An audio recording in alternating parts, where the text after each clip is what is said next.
সড়ক দুর্ঘটনায় চালক, মালিক, হেলপার জারি গাফিলতি থাকবে তার বিরুদ্ধে ব্যবস্থা নেওয়া হবে বলে জানিয়েছেন স্বরাষ্ট্রমন্ত্রী আসাদুজ্জামান খান কামাল। সকালে রাজধানী শিল্পকলা একাডেমিতে নিরাপদ সড়ক চাই 10তম মহাসমাবেশে তিনি একথা বলেন। একই সাথে দুর্ঘটনা প্রতিরোধে চালক যাত্রী সহ সবাইকে সচেতন হওয়ার আহ্বান জানিয়েছেন মন্ত্রী। আমাদের যেরকম ভাবে ড্রাইভার, হেল্পার, মালিক এবং বিভিন্ন ট্রান্সপোর্টের এজেন্সি সবারই তাদের দায়িত্বটা যথাযথভাবে বিশ্লেষণ করা হয়েছে।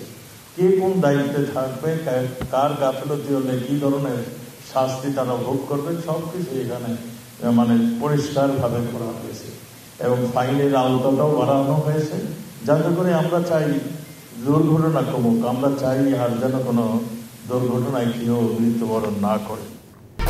1, 2, 3 ঢাকায় জমি জিতে নিন 100% ক্যাশব্যাক সহ 20 কোটি টাকার পুরস্কার।